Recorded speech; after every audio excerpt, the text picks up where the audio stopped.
Hello Tolkien geeks, welcome back to Voice of Geekdom.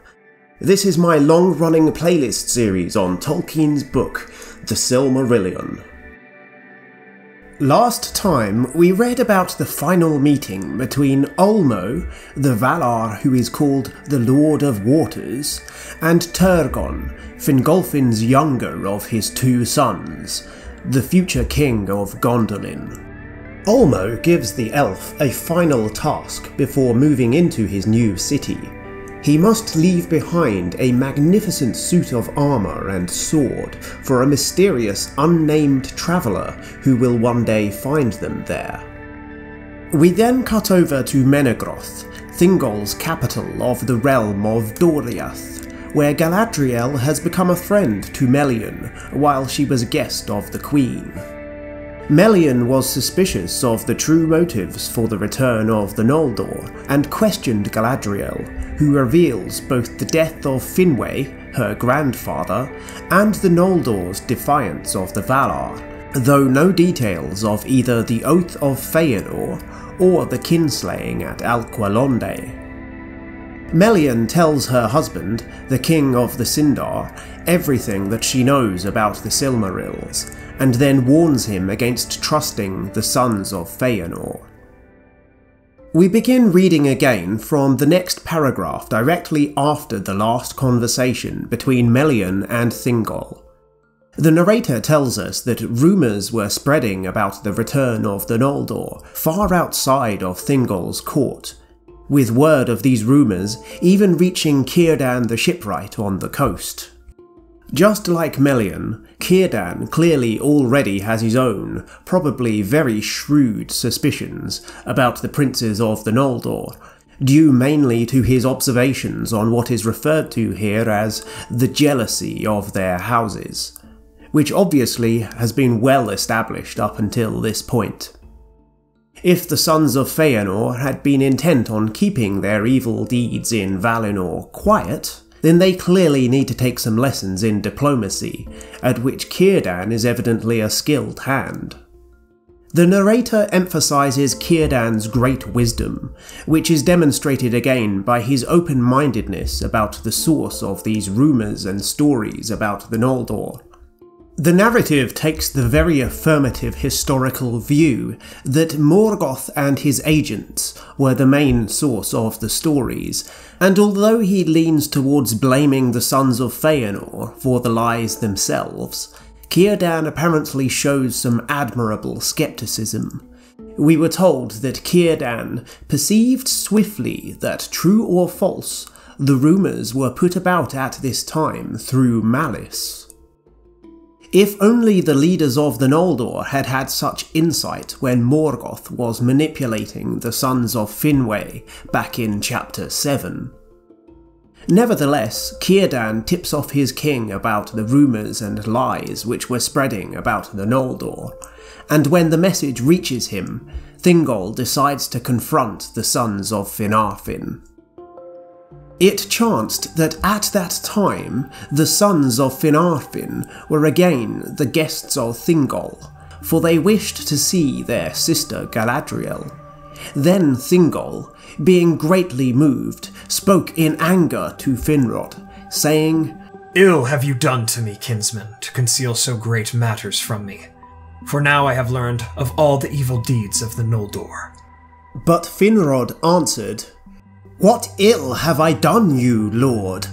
Or what evil deed have the Noldor done in all your realm to grieve you?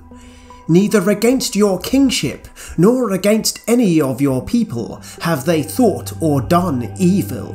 "I marvel at you, son of Eowyn," said Thingol, "that you would come to the board of your kinsmen thus, red-handed from the slaying of your mother's kin, and yet say naught in defence, nor yet seek any pardon." Thingol presumably knows that Galadriel did not tell Melian everything. Galadriel said as much to his wife, and he has probably been waiting for an opportunity like this one to question her brothers. Clearly he now knows, or at least guesses, what happened at Alqualondë, based upon what Círdan has told him. First-time readers should remember that Thingol is Finrod's mother's uncle, as we remarked on in the last video when I was covering Galadriel's interactions with the Queen of the Sindar, which is why Thingol refers to Finrod as a kinsman here. Finrod is facing the same dilemma that his sister Galadriel had faced in my previous video, when Melian had questioned her about the return of the Noldor. Then Finrod was greatly troubled, but he was silent, for he could not defend himself, save by bringing charges against the other princes of the Noldor, and that he was loath to do before Thingol. But in Angrod's heart, the memory of the words of Caranthir welled up again in bitterness, and he cried, "Lord, I know not what lies you have heard, nor whence, but we came not red-handed. Guiltless we came forth, save maybe of folly, to listen to the words of fell Feanor, and become as if besotted with wine, and as briefly. No evil did we do on our road, but suffered ourselves great wrong, and forgave it. For this we are named tale-bearers to you, and treasonable to the Noldor, untruly as you know, for we have of our loyalty been silent before you, and thus earned your anger. But now these charges are no longer to be borne, and the truth you shall know." Angrod was the same younger brother of Finrod who had, earlier on in chapter 13, carried Thingol's message of cold welcome, as the Noldor had called it, back to Mithrim, and whose parentage had been verbally attacked by Caranthir, son of Feanor, as a result, in a moment of spite from his cousin. Angry Angrod is remembering that moment here, as the narrator notes. The memory of the words of Caranthir welled up again in bitterness. There is definitely bitterness there, and it is well earned. Feanor and his sons had betrayed the hosts of Fingolfin and of the house of Finarfin when they stole the ships of the Teleri and stranded their supposed allies, and now Angrod is being forced to preserve the evil secrets of his kinsmen, of which at least one of whom has publicly taunted him, and now he is being accused of the crimes of those same kinsmen. The sons of Feanor really don't help themselves at times, and the way they seem to just revel in their notoriety, and, as Melian called it earlier in the chapter, their haughtiness has once again implicated them here. Then Angrod spoke bitterly against the sons of Feanor, telling of the blood at Alqualonde and the doom of Mandos, and the burning of the ships at Losgar, and he cried, "Wherefore should we that endured the grinding ice bear the name of kinslayers and traitors?"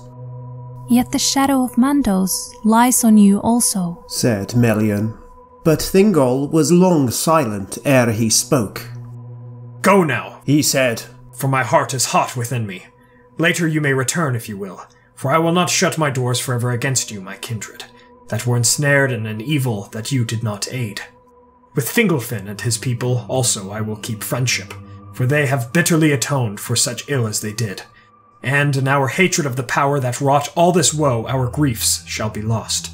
But hear my words. Never again in my ears shall be heard the tongue of those who slew my kin in Alqualonde, nor in all my realm shall it be openly spoken, while my power endures.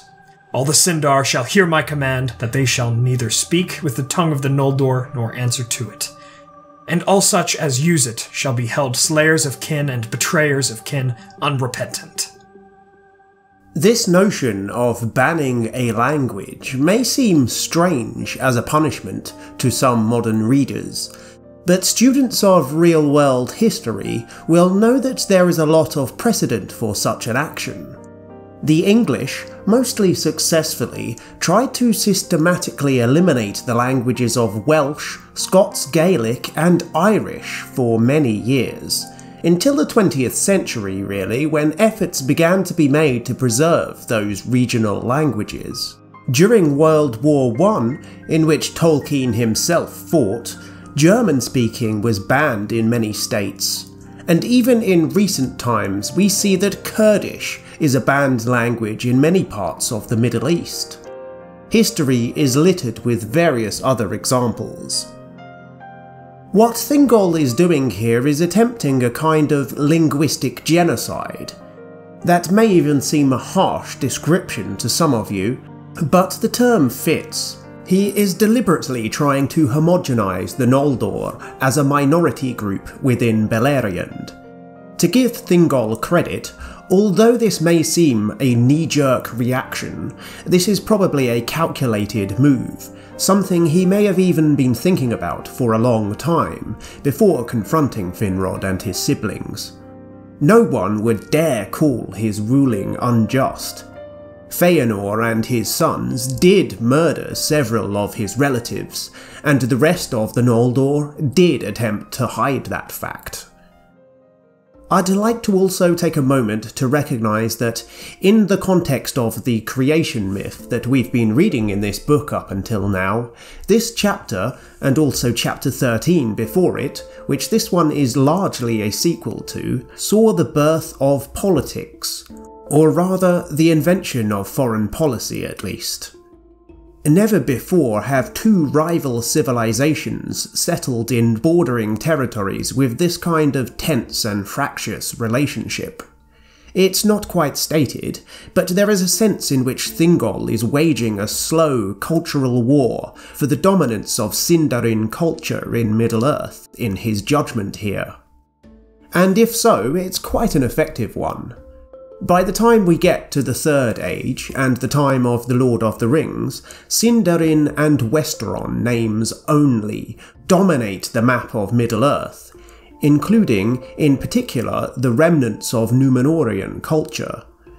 Of course, many Noldor will either die or leave Middle-earth willingly between now and then, so the cultural swing is perhaps an inevitable one on those grounds alone.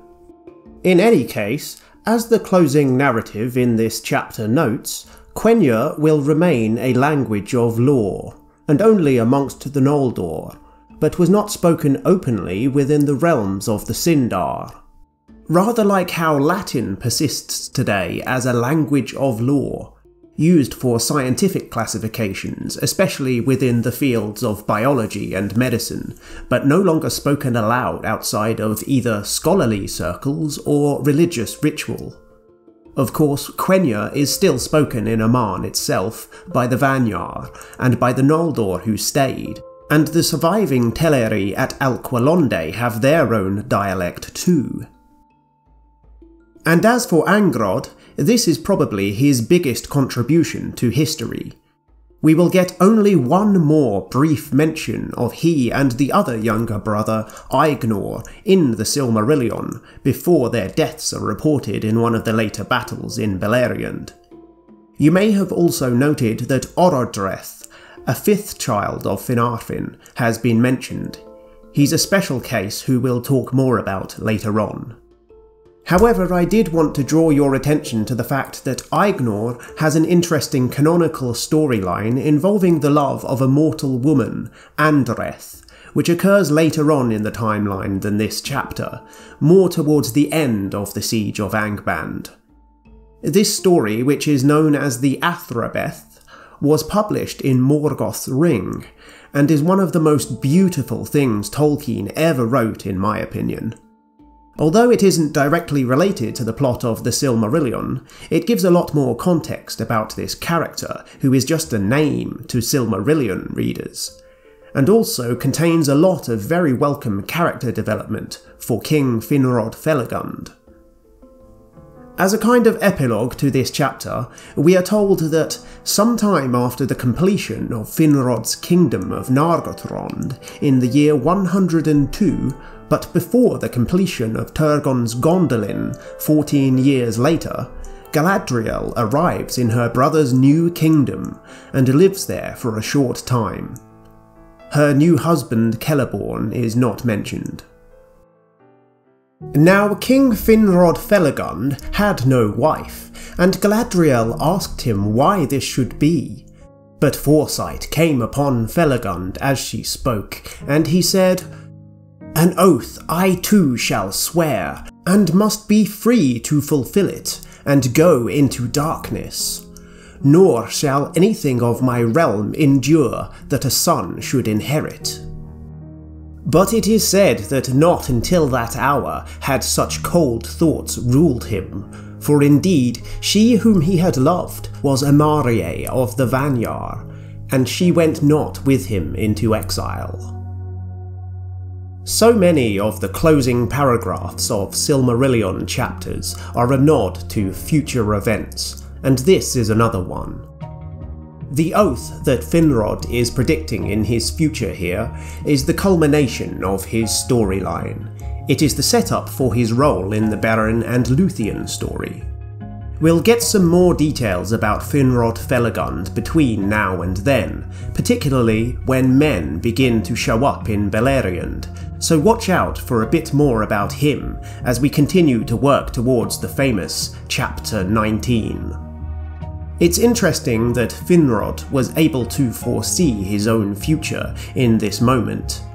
Elven foresight was a mysterious thing, which only certain elves experienced at certain times, and which often, like right now, will dramatically influence events and storylines.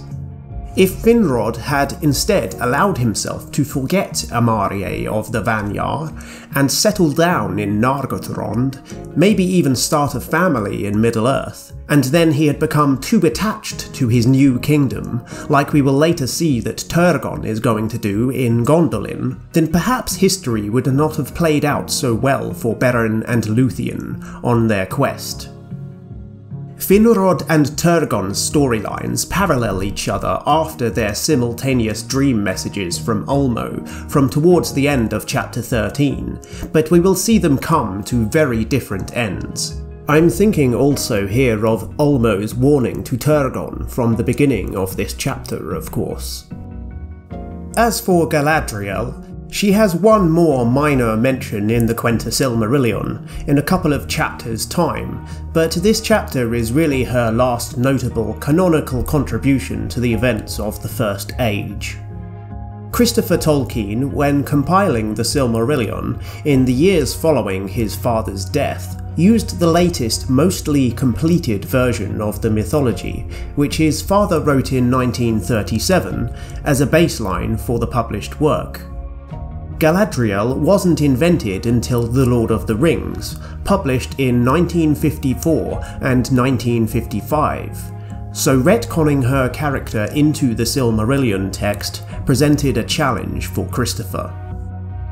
Tolkien wrote several more outlines of versions of the Galadriel storyline later in life, including within a few months of his death, but the editorial hand of Christopher settled, or perhaps was forced to settle, for an early version, which wouldn't disturb the flow of the other material in the main chapters in which she contributes to the plot.